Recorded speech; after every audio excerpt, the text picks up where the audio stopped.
Hello, founder. You've built a successful business, and now it's time to think about that once in a lifetime exit from your business. You've come to the right place. Here, you will hear business exit professionals involved in the buying and selling of companies talk about what you should know before you exit.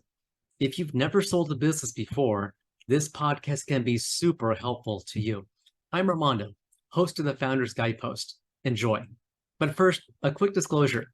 Opinions expressed are those of individual professionals. The Founder's Guidepost is provided by AXIOM Founders Family Office, Inc., a registered investment advisor licensed or exempt from state registration in all states in which it operates. The Scottsdale Founders Forum is a biannual live event for the founder considering exiting in the next 5 years. More information available at scottsdalefoundersforum.com.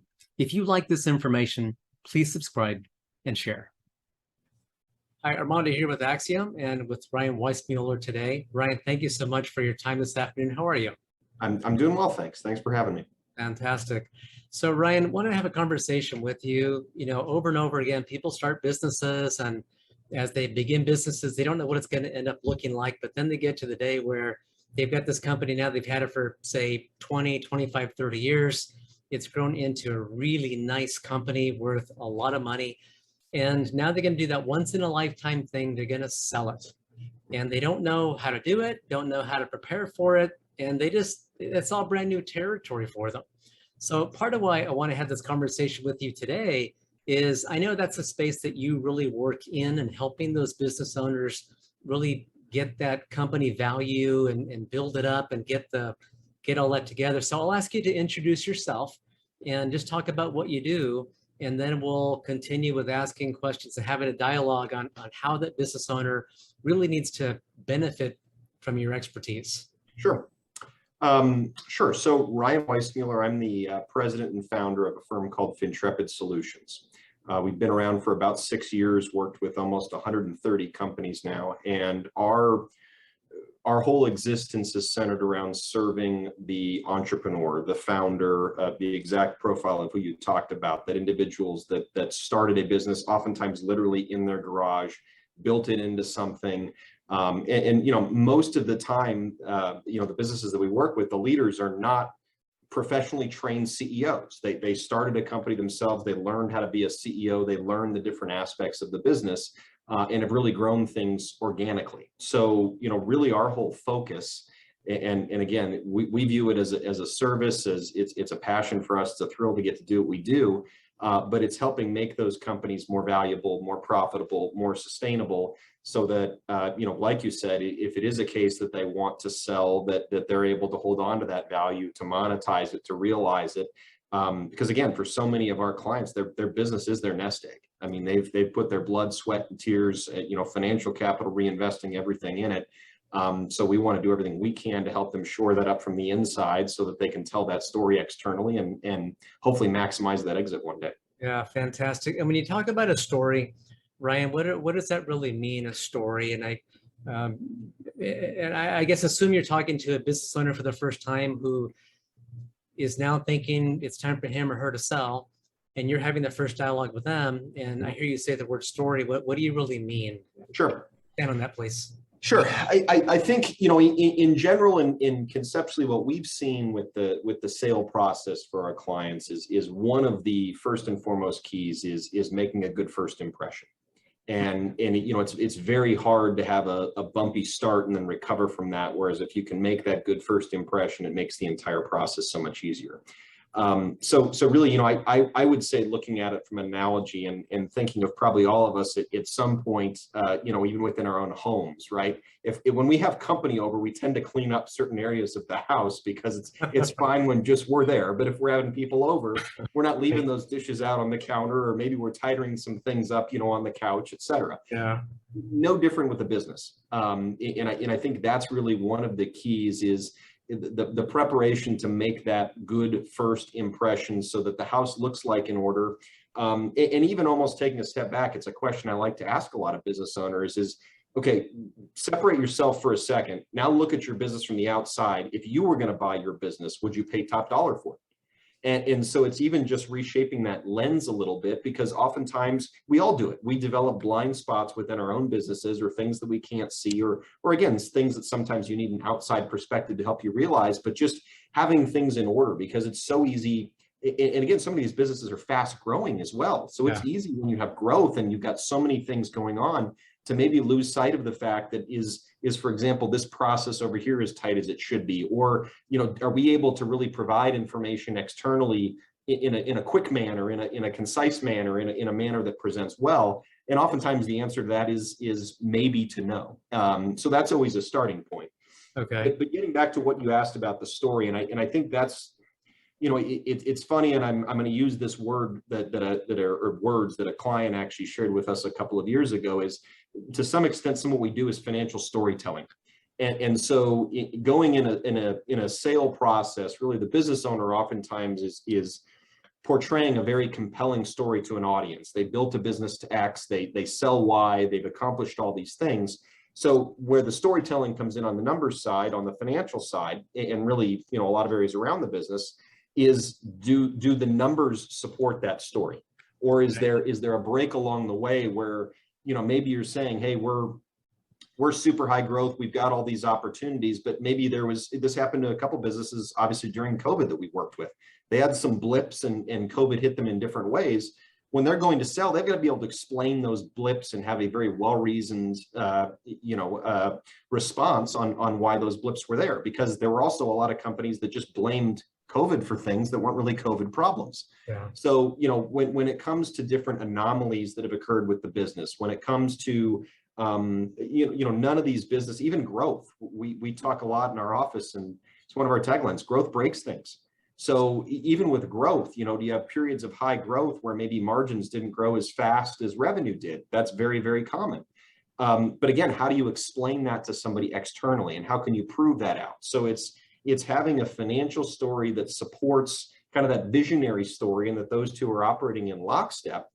And again, from our experience, and we've been blessed to participate with a lot of companies in that, when those two things are really well aligned, and when you can really not only initially support that value, but then defend that value because the numbers back up everything that the CEO's painting from a broader picture, we've seen the success in monetizing and monetizing at a high dollar be dramatically higher.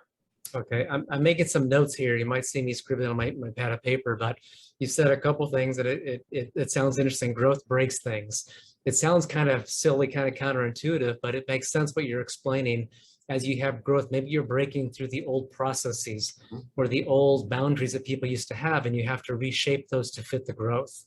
Is that kind of what you're talking about? No, it absolutely is. And it could be any number of things. So like you said, it could be that just the processes that worked 2 years ago don't work anymore, maybe because volume is too great, or because the size and complexity of revenue. Sometimes just people break. I mean, the people that you had in place. I mean, we literally have clients that have grown, 2-3x since we've started working with them. The people that you needed at that time are potentially different than the people you need today. So sometimes it's people breaking.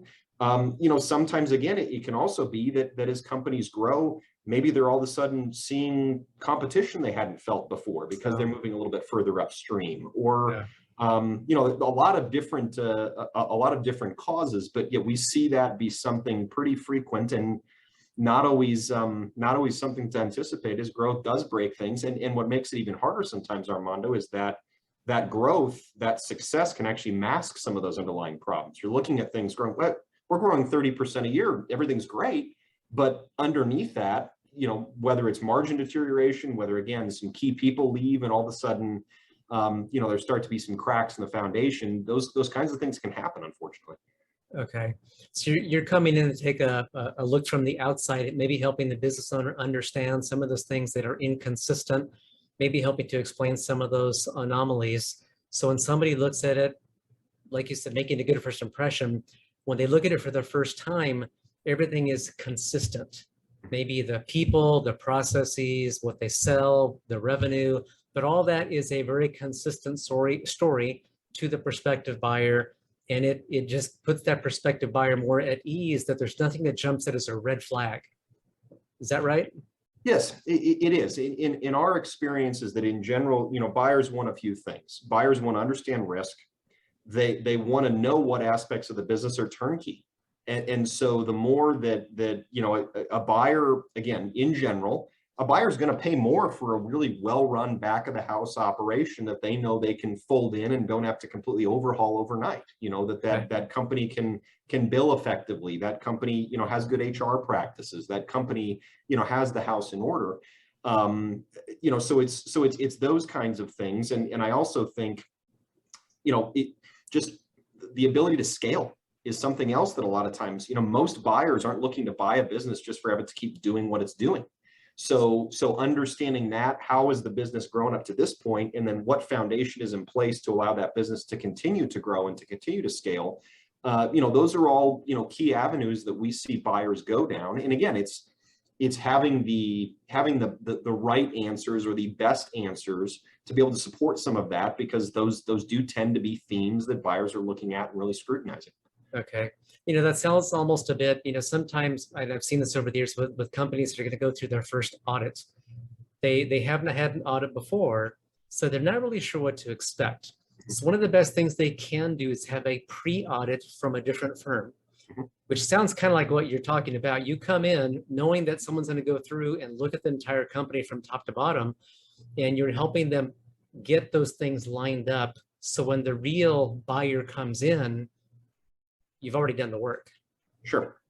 Yeah, and it's been a central part of our process for a while, Armando, with our clients. And there's multiple ways to skin it, but we've got an onboarding process that we take all our clients through. And that's really a good opportunity for us to poke all the holes we can. So we want to be beating it up like we're the buyer. And thankfully I've been blessed to have a really, really solid team of people around me. We've all been in the middle of a lot of transactions on both the buy and sell side. And so we in general know what a buyer is going to look for. We're able to come in and, okay, this is maybe a 6 out of 10. This is an 8 out of 10. This is a 4 out of 10, and really assess where some of those problem areas are, and really get a good holistic look, like you said, so that we can prioritize, we can shore some things up quickly. Because at the end of the day, and I think one of our real key roles from supporting our clients through M&A is identifying those issues and then taking the objections off the table before they're raised. So if we know, for example, that a client last year, maybe and this happens too, that growth is often very stepped. Everybody thinks it's linear. It's not. It's stepped. So you have to make investment, and then all of a sudden, you see a good revenue trajectory, then you're kind of flat, making another investment, and then that trajectory continues. So maybe the company last year was in one of those investing modes. Maybe there was a little bit of margin deterioration, or maybe revenue declined a little bit. Maybe expenses really went up by way of payroll, investing in some new key talent. Those could all be very, very sound business decisions, but how do you support them? How do you explain them? And so that's what I mean by taking that objection off the table. It's, okay, we know that a buyer is going to look at this and scrutinize it. So how do we come back to them with what the business case was, why it made sense, how we can prove that it made sense? And again, that's just all part of that storytelling. Okay. And you hear about buyers coming in and there's a due diligence period where they're kicking the tires, looking at all those pieces of information to feel like they know what they're getting. You also mentioned that they want to understand risk. How do you, maybe that's part of your onboarding process. How do you help identify that risk and address it when you're talking with a business owner? Mm-hmm. One part, and I should have pointed this out early on. So we have our onboarding process, which is standard across all our clients, but really our offering, our whole approach is meeting our clients where they are and helping them get where they want to go. So that by nature is a very customized process. And, we take most of our clients through some form of a risk assessment. Some are much more dialed in that regard than others, and it's just a matter of where their area of focus is. But sometimes that can take the place of a very, very formal risk assessment, where we're looking at every area of the business and, okay, how are we in compliance in these areas? Let's look at sales tax. Let's look at HR issues. Are there potential cybersecurity issues? I mean, you can really get pretty holistic with that. Okay. But just understanding where those gaps, where those holes are, from a, do you have a lot, a lot of times companies that are in the size that we've talked about, they have some key people wearing a lot of hats. So you go to the proverbial hit by a bus scenario, right? The wrong person, is out of the office for 3 weeks. What happens? Can the business still function?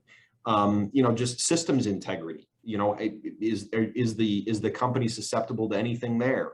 Data loss, those kinds of things. Are there risks from a standpoint, risks to revenue?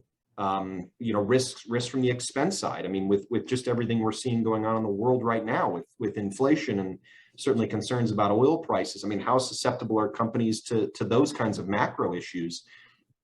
Thinking of exiting your business? This may be your once-in-a-lifetime opportunity to preserve your American success story. I invite you to come to the Scottsdale Founders Forum, a biannual live event for the founder considering exiting in the next 5 years. More information at scottsdalefoundersforum.com. Understanding that and better yet, having a plan on how it's being mitigated. Again, these are just all things that make that business case stronger and weave that entire story together better. So much the same way, we're looking to not only identify those risks, and then how do we mitigate them? And sometimes that's a process. Sometimes it's just putting some processes in place and having some procedures around it. It can take all shapes and sizes, and we just try to help fill in around our clients based on the gaps that each unique business has. And are you finding when you're going through your process, normally the owners are receptive, or is there a little bit of resistance sometimes that maybe they like the way they're doing it, and yes, they hear you, but they're just not going to change that process for whatever reason? I think there's always, it's a great question, and there's always a comfort level. I like to use the analogy. I mean, our clients, they're to use a good analogy, they're performance athletes. I mean, they've built a very successful business. They've gotten things to a point for a reason. They're very good at what they do. But more often than not, they haven't experienced everything. Very few have. Yeah. So when you talk about a sale for the first time, or it's a lot of just firsts, right? So maybe they're raising capital for the first time, selling a business for the first time. Maybe they've outgrown their bank and are experiencing that for the first time, kind of more sophisticated financing. Any of those firsts that they may not have experienced, those are usually where some of that tension comes in. And so, what we try and do, and I think the thing that's important is you can never have a one-size-fits-all approach. At least we don't believe that. Yes. So it's really based on the culture of that business, based on the goals of its owners. How do you find the right solution for the right time to best support that? And I think sometimes that's just a conversation, and we're going to lay out, okay, we feel that these 3 things are very important, and here's why. But we're not going to stand on ceremony, and if we have clients that disagree with things from time to time. I mean, if we're in complete misalignment, that's probably not going to work. But sometimes that makes for good discussion, and sometimes there's very well-rounded reasons for things to stay the way they are. What we do know, and when it gets into a sales scenario, and we dealt with this, we deal with this situation from time to time. We know what's coming. And we don't want to be in a position to watch a slow motion car accident. So I think when it comes to that scenario, sometimes it is appropriate just for us to exit stage left. But sure, I mean, it's a learning process for everybody. We're learning how they operate. They're obviously learning what some of these new experiences are like that they've never felt before. So there's always going to be a little bit of that tension or curiosity, creative discussion, however you want to describe it.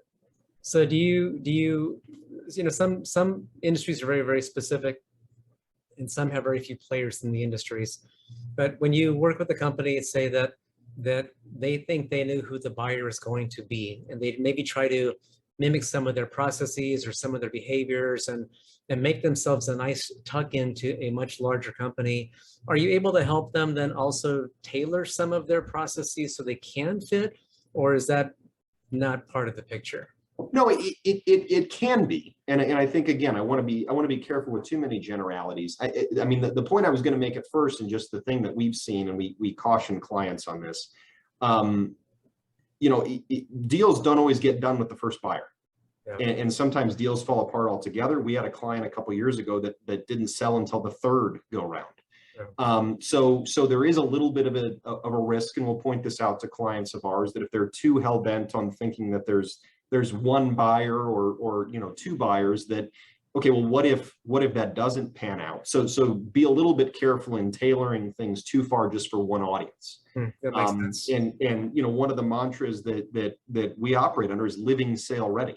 So, if you're taking time, if you're getting out ahead of things, if you're thinking about selling in 2 or 3 years, start now, because it's much easier to take your time to build up to some of those things than all of a sudden rush when you have a potential buyer sniffing. And that way you're ready. And if there is a perfect strategic fit where, like you said, a larger player in the industry, or maybe it's someone who's looking to integrate horizontally or vertically, that can make a lot of sense, and you're ready for that. But you don't just have one iron in the fire. And I think that's the thing that we've experienced and seen is deals. I mean, I think I saw a statistic not long ago, and you probably know this too, but I think it's something like the deal success rate's like 35%, somewhere in there. It's surprisingly first go around. It's low. Right. Surprisingly very, very low. Right. But it also sounds, Ryan, that when the seller, a business owner, is going through the sale process for the very first time, he or she doesn't know what he doesn't know.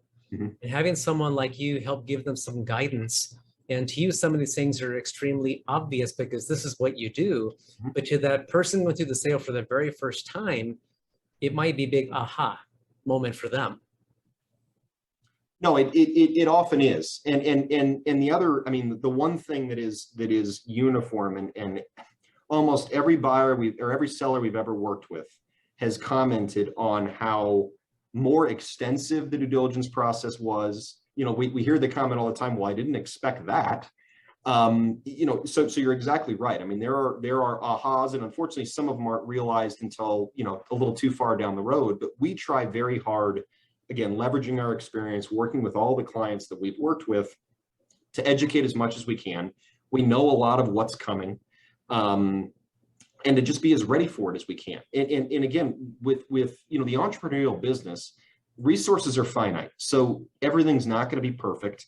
It doesn't make sense to spend just stupid amounts of money to try to get ready for a potential exit.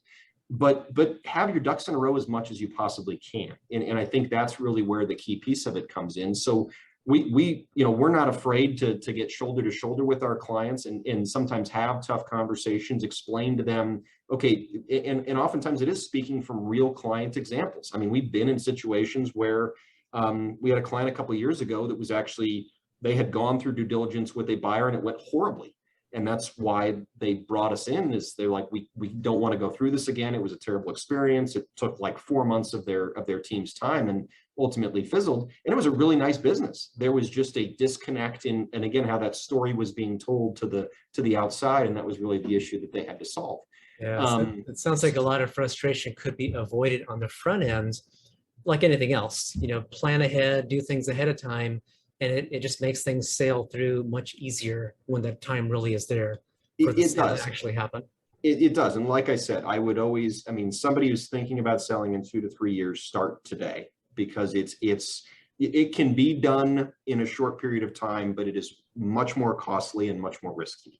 So we always tell our, that 2 to 3 years is usually a pretty good time frame. And sometimes we've got a client that's thinking about selling in 2027. That's even better, because then you can really, optimize things. And I'll give you a great example, just to sidebar for a second, Armando, is, one of the things that buyers are looking at, quality of assets, but also quality of earnings. And so that's not, sometimes companies just try to do things creatively, or have one really good year and think, okay, we're ready to go to market. But they're going to look, the buyer's going to look at what's the true underlying quality of that? How sustainable is that? How scalable is that? So when you've got time and you can put some things in place to really drive sustainable EBITDA, in our experience, that makes companies much more valuable, or sustainable revenue, et cetera. So the more you can get out ahead of it, the better. And I think that preparation is always valuable. It's just much easier to have all your ducks in a row. And then, again, in our experience, the seller is able to drive terms in a little bit of a better position than if they're scrambling to keep up with what, the buyer's demanding, and maybe have some holes that they can't address. Yeah. So what are some of the, Ryan, what are some of the surprises as you're going through your process and helping to get the business and you said living sale ready. I like that. But as you're helping them to get to that point, what are some of the more common surprises that the business owners, when you tell them, they're just not quite sure where that came from or they didn't see it themselves? Sure. What are some of those surprises? I'll give you a few categories. So I think one that often comes up is the ability to look ahead. And so a lot of times, even though they're going to do their own numbers on their end, and again, we've worked with plenty of private equity, family office, strategic buyers, but quite commonly the buyer will ask for forecasting. They want to understand, what does this look like 1, 2, maybe even 3 years down the road. Okay. And again, quality, I've used that word a few times, but the quality of that forecast. So presenting something to a buyer, having well-reasoned assumptions, not just we're going to add 5% here, add 3% there. And I think it's really, there's multiple reasons why the buyers are asking for that. One, I think they want to understand if the seller really understands the drivers of their business. Two, I think it just gives them a sense of how the business owner thinks and what kind of growth and future opportunity there is there. But I would say that's one area that we find that a lot of these entrepreneurial businesses, it's usually not a strong suit internally, and something that commonly gets asked by buyers. So I think that's one area. Another one, and I talked about this a little bit, is just thinking about assets. So depending on the type of business, maybe it's a manufacturing company, buyers are really going to study and scrutinize inventory, accounts receivable. They're going to look at cash. They're going to look at fixed assets. What are the assets on the books? What are the quality of those assets? And again, why are they looking so in depth into inventory? Why do they want to look at my accounts receivable over the last year? We're current within 30 days with all our customers. Looking at some of that on longer term trends and how those numbers have evolved, I think that's another area that sometimes sellers are surprised. I would also say just the length of history sometimes that sellers want to look into, and how far back that's going to go. And every buyer has their own, what I would call, underwriting methodology on how they're going to evaluate deals. But a lot of, I think just the depth at which they dive into things, I think is often a surprise, where a lot of the sellers think that maybe that first pass is good enough, or hey, I've got a really good P&L and balance sheet I can provide to you, but they really want to get in and understand the flows of working capital. They really want to understand cash. They want to understand what you've been expending on capital expenditures. So I think the depth of some of those things is another area. And then I would say a third is just the quality of reporting, and what kind of information does the business have the ability to extract. And so some businesses have everything in one system, and this is financial. I mean, we deal a lot of times with non-financial data. There's operating data. There's, it could be sales pipelines. It could be, orders. It could be, different key metrics, maybe, things around labor, so on and so forth. The ability to report out that information and to really paint a holistic picture of the volume of information that's readily available, what's used in the business and what's capable of being used in the business. I think those are some of the areas that we typically see surprises in.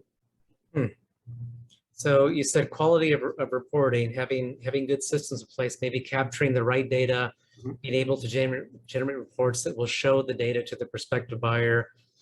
You did say also that, going back, X number of years, about how far back they'll go.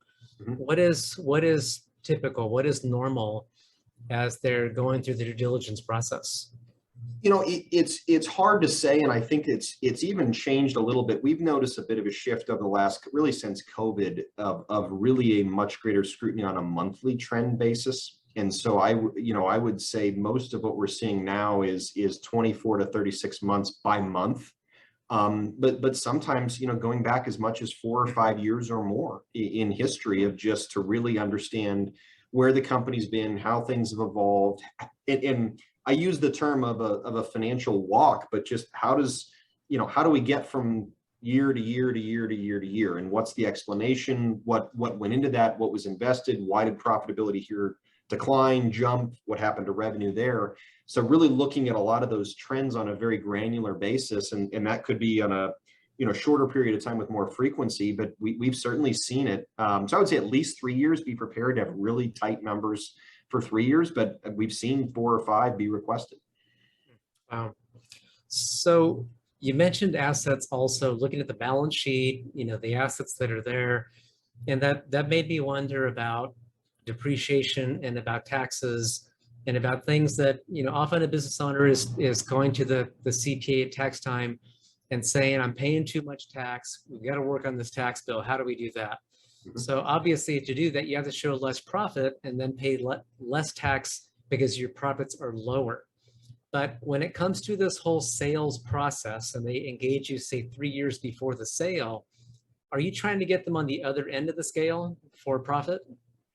So we're trying to get to the right profit. I'll put it that way. So because there's also a risk in trying to stretch profit too far. And so it's finding that right balance, again, as I'll go back to right solution, right time. But I think you touched on a really, really important point.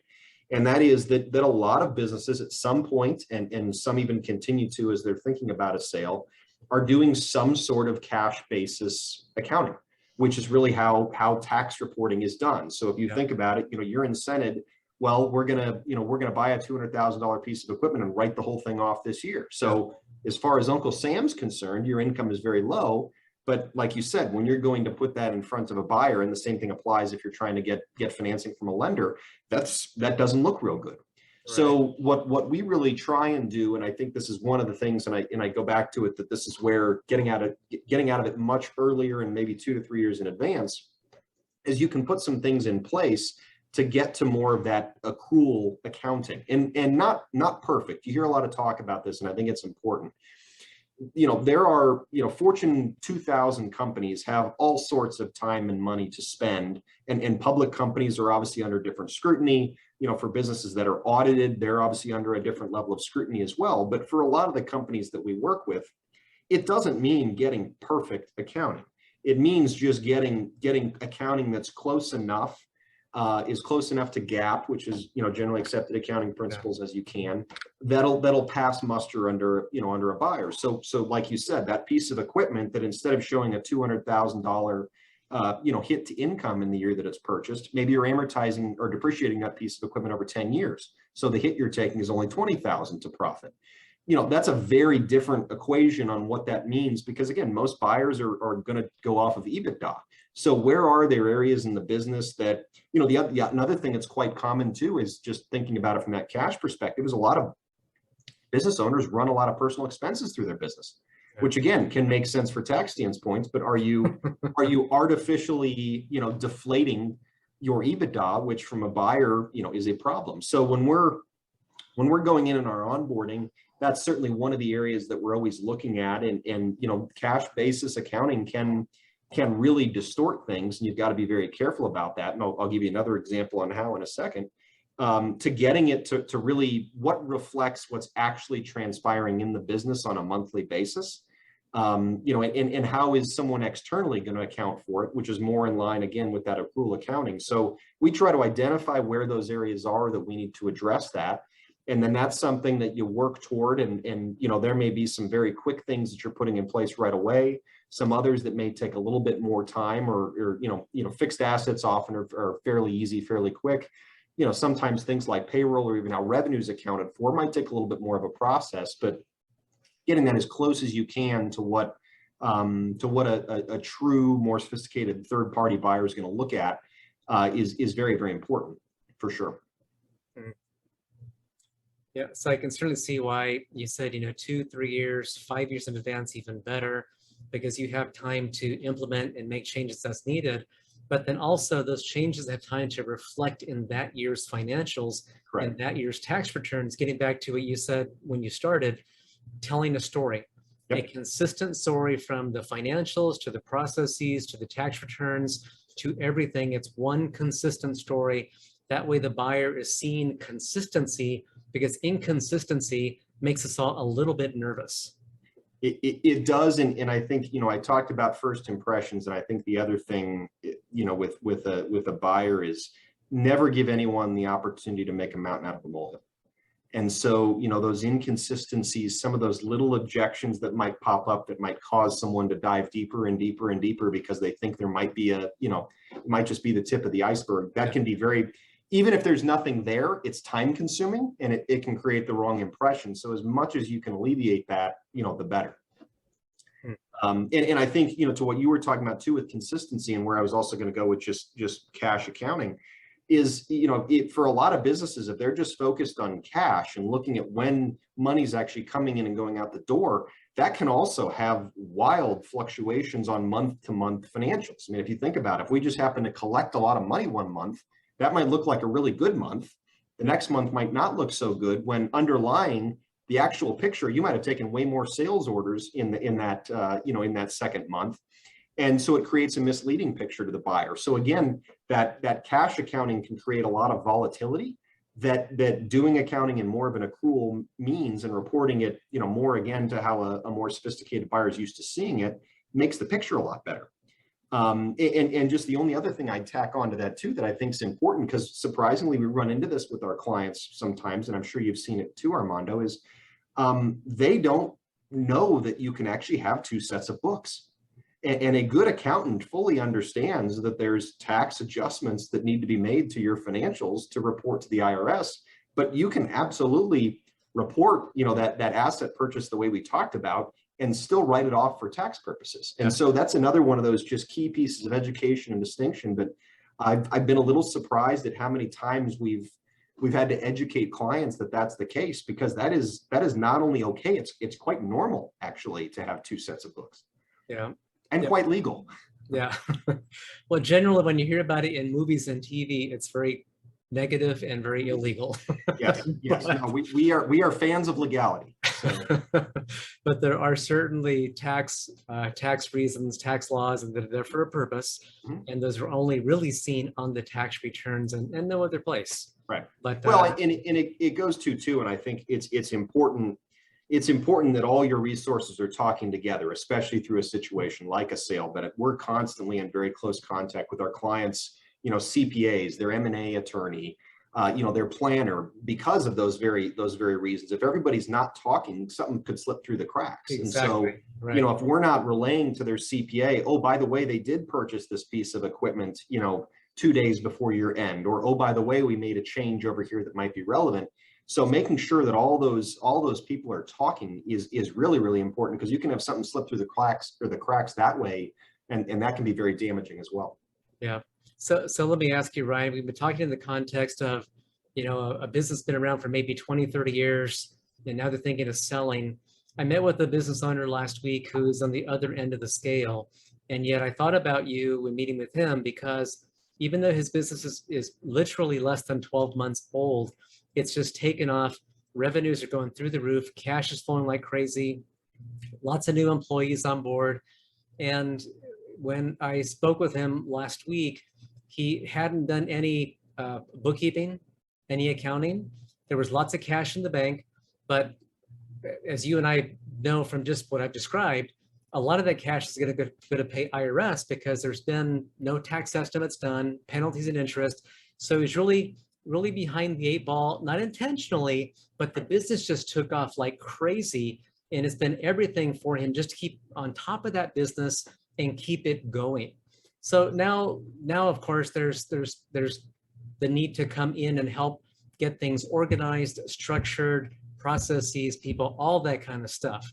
So in the context of what you do, I position that as you're on the back end of the business when it's about to sell. But it sounds like on the front end of the business for this one I'm describing, that might also be a situation where you could probably come in and lend some assistance to help them get better positioned as that business continues to grow and scale.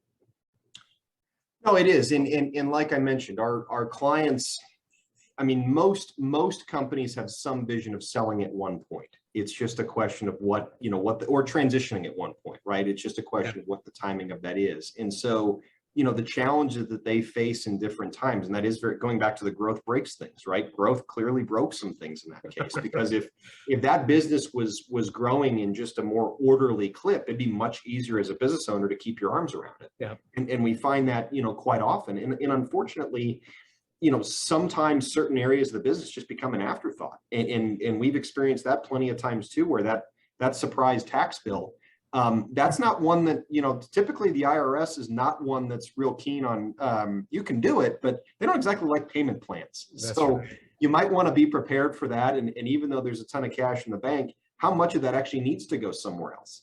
We have clients that actually pay very large royalties because of the nature of the business that they're in. We advise they save for that on a monthly basis so that when those checks are due, they actually have the money to pay it. So I think, again, that core focus for us, sustainability, profitability, value creation, that can take a lot of different shapes and sizes with businesses. And sometimes it's very heavy on just, okay, let's make sure we got the right processes in place. What's that roadmap to get from here to there? What we found is both here and there are different for every business that we walk into. Now, are there commonalities? Sure. Are there different challenges, cultural differences? 100%. But that is the norm, is that there's no norm because they're unique in what they do, how they do it, why they do it. Yeah. So really the objective for us is just coming in and assessing what's there. Sometimes we're able to just provide some very quick advice. Sometimes we're not afraid to point people in another direction. In a situation like that, I mean, sometimes it makes sense to really just kind of go into triage and get, even if it's some temporary support sometimes, right. Let's make sure we just plow through and get all the activity entered somewhere so then somebody like us can help interpret it.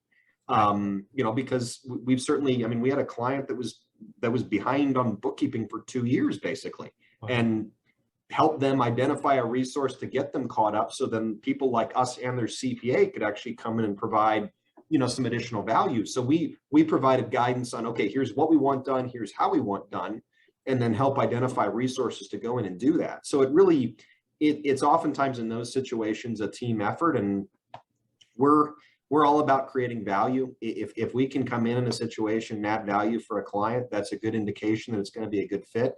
And we're not a fit for everybody, and we're not afraid to try to find a resource that might be a better fit. Yeah. So Ryan, are there examples you might be able to touch on where you've come in and helped the business owner get through some of this, maybe identify some problems? You mentioned your onboarding process that everyone goes through on day one when they come on board with you. So your goal is to help see where they are, as you said, see where they are, identify what some of the issues are, and then help them fix those. You mentioned also getting to sustainability, getting to profitability, and value creation.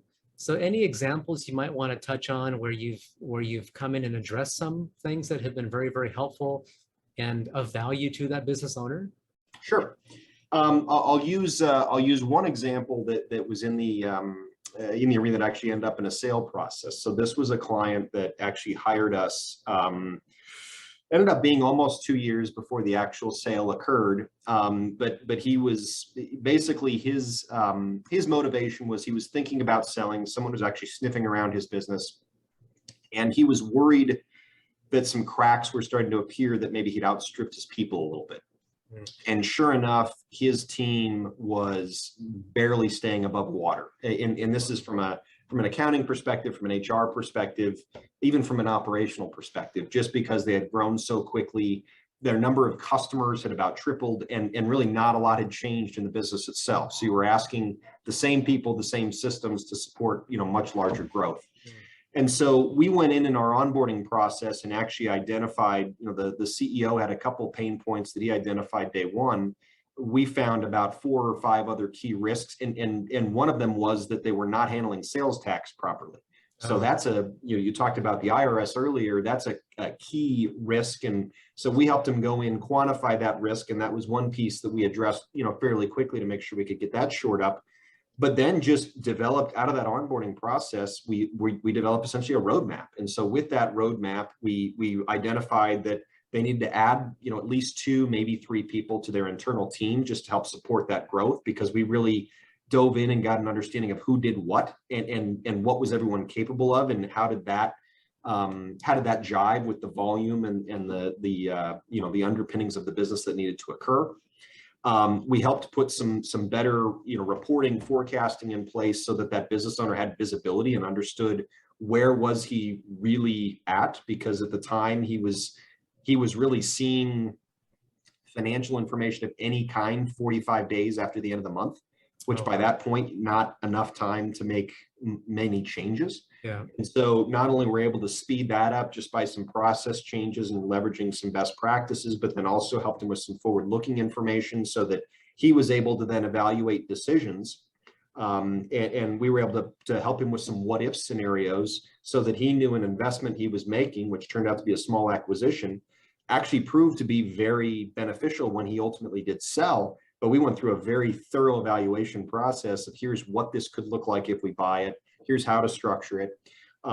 So really that was a case of a multifaceted role where it was, helping identify some process, supporting their team, mentoring their team, while at the same time in the back of our mind, knowing that this client was thinking sales. So how do we also shore up some things so that when that first package was requested by the buyer, we had everything with a pretty bow around it, and we also had confidence in the numbers behind it. Because you brought up that point, which was a very good one. It's very hard to go back and clean up numbers historically. You can do it, but it's much easier. That's why those 2 to 3 years matter. It's much easier to be able to put those things in place and then use that going forward. So I'd much rather show somebody 3 years that we've leveraged best practices and put numbers together, as opposed to coming in and trying to fix the last 2. It can be done, but it's harder and it's less precise, and it's more complex. I'm glad you brought that up about the acquisition.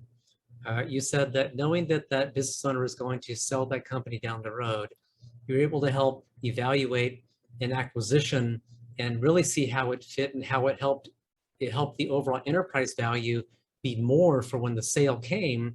It was more. There was more value there. And as you said, value creation. That was part of it. It wasn't just making the business maybe more efficient, prettier, et cetera. It was adding to it by acquiring another company, which helped that business owner get to the end goal.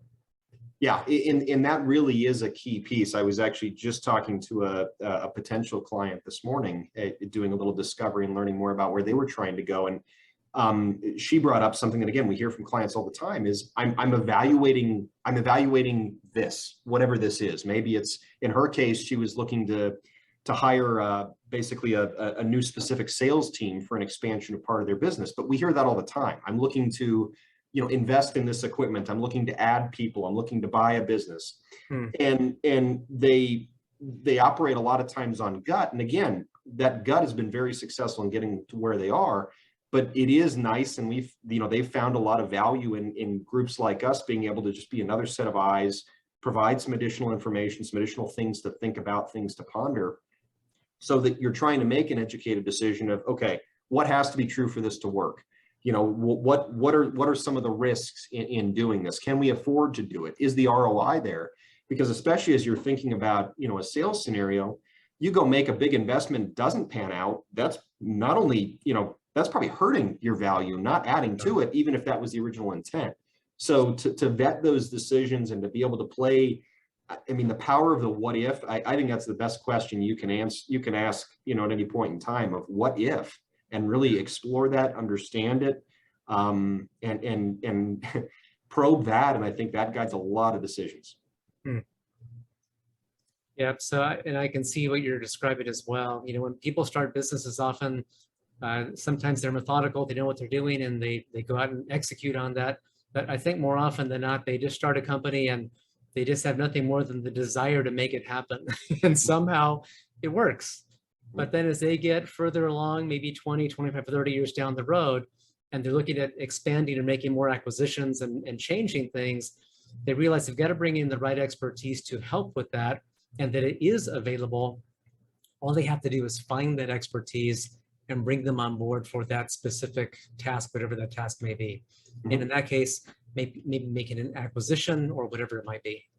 It takes a village. Yeah, and it takes a lot of expertise to run a company as well and grow it and get it ready for sale. Ryan, any other thoughts that we haven't touched on with this conversation?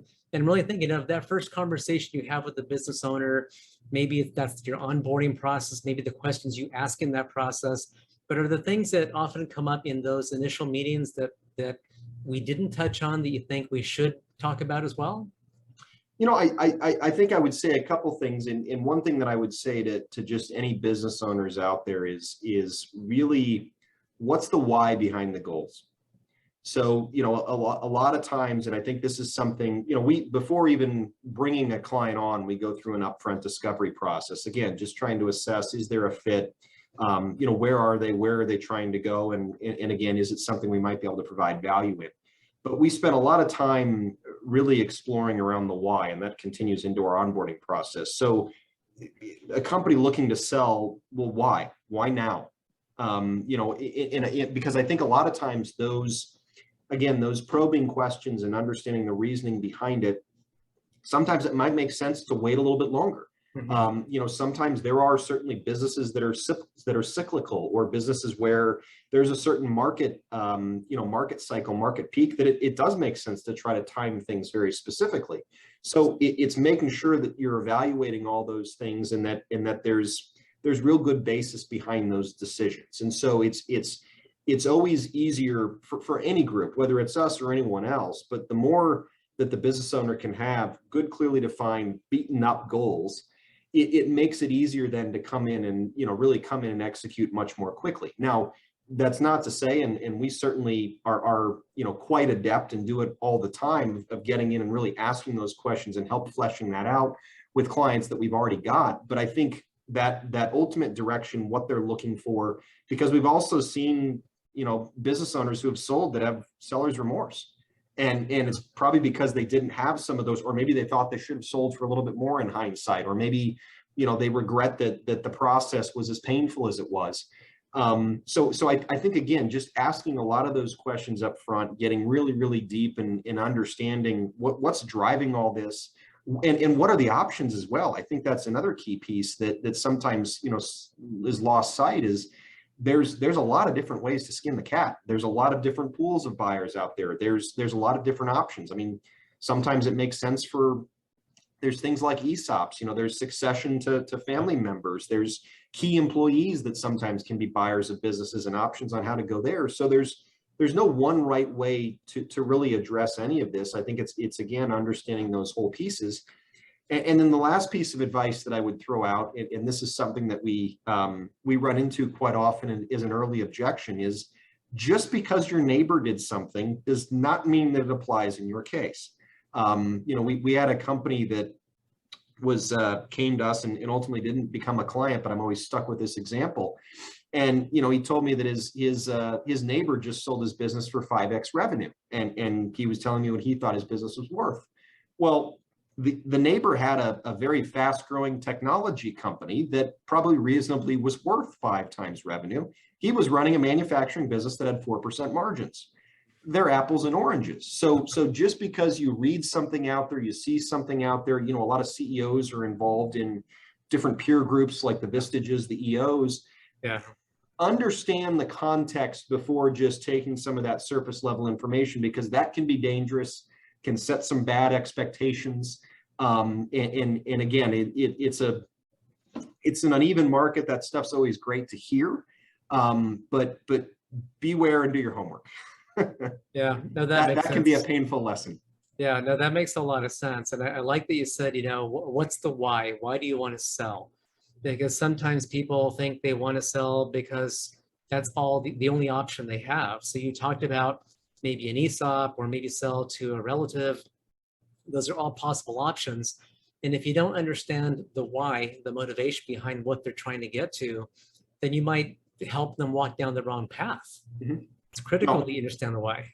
And I think that's exactly it. So for someone who wants to sell early because they think they should sell early, but actually could do better by taking 2 or 3 years to really build sustainable EBITDA, if no one's asking that question, you might sell for less money than the company's worth. Yeah. So, so taking the time to understand that, and then based on, once you validate that why, then you figure out the plan of attack and go do it. But that why is so central to the starting point. Yeah. And you also mentioned something else about maybe seller's remorse. I saw a statistic recently that said that more than half of the sellers of businesses are unhappy after the sale for whatever reason. And that also comes right back to the why. Why did you want to sell in the first place? Maybe they didn't have their plan about what they would do once the sale was done. Maybe that's why they had remorse. But whatever the reason, they might not have sold for the right reasons, or they maybe didn't exit the way they think they should have or could have. And comparing to your neighbor who sold for X and you think you've got a similar company, companies are all different. They're very, very different. So I'm glad that you're able to help them understand the differences and how they can maybe shore up some of those weaknesses so they can get a better value when it comes time to actually sell that business. Absolutely. Good. So you can help companies on the front end when they're getting going, and maybe structure some of that on the back end as well when it comes time for them to sell. You did say, just a quick recap here, you did say that you'd prefer ideally to have maybe 3 years, maybe 5 years before they want to sell. That gives you enough time to look, evaluate, and execute and see all those numbers flowing through the financials, and it makes for a better story. You said, make a good first impression, tell a story, tell a consistent story with everything about that company. If there are anomalies, make sure to explain them. Have good forecasting so that it's well-reasoned forecasting, well thought out forecasting, and that helps the seller understand that you do know your business and you are looking at things that matter. But it again gets back to that consistency. So you mentioned a lot, right? I'm just looking at some of the other points you made. You said living sale ready. Have that business and run it as if you were going to sell it, even if that's not the plan. But it sounds like that's going to help them run a better business anyway. It is. And to go back to one of the analogies that I started with, Armando, in closing is again, thinking about having company over. Much better to actually do a thorough cleaning if you're really trying to impress people, as opposed to just taking a bunch of things and throwing them in a cabinet, because that buyer is going to open that cabinet. And so taking the time, being ready, doing it right. It's not always the easiest decision. It's hard sometimes to pause and actually take time to do things that aren't just the fires that are right in front of you as an entrepreneur. We see this every day, so we understand that business owner. It's just the better, more successful, more viable long-term route that's going to drive the most successful exit and most profitable business that business owner is trying to maximize. Yeah.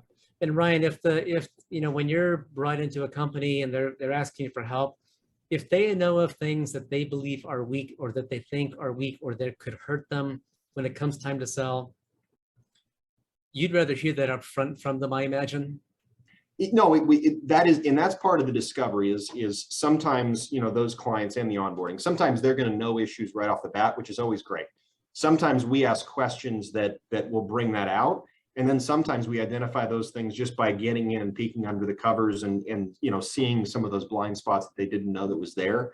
But by all means, we encourage our clients, just vomit everything you know on us, because even if you don't think it's relevant, it may be. So that self-awareness is great. Yeah, so you're there to help them, not to penalize them or harm them. And if there is an issue that needs to be addressed, then you will help them address it so that when it does come time for the buyer in the due diligence process, you've already addressed it, maybe position it the best way you can, whatever that issue might be, but it's in the owner's, the seller's best interest to really disclose that and have that dialogue with you ahead of time. Yeah, we're on their side of the table. We're the good guys. Yeah. We talk about all the time, and it's fun to be the good guys because we're there to help. And sometimes that means we're asking tough questions and we're bringing things up, but it's so that when when the lights are on, we're all ready. Yep. Fantastic. Fantastic. So Ryan, if somebody wanted to get a hold of you, if they liked what they heard and really want to talk with you, what is the best way for them to reach you? Sure. I would point people to our website, fintrepid So that's FINTREPID solutions.com. A lot of great content there. We post blogs regularly, and I think one of the things we have on there is the problems we solve, because again, for a lot of our clients, they just know something's wrong. They don't know exactly what it is, but that's often a good place to start, is those problems.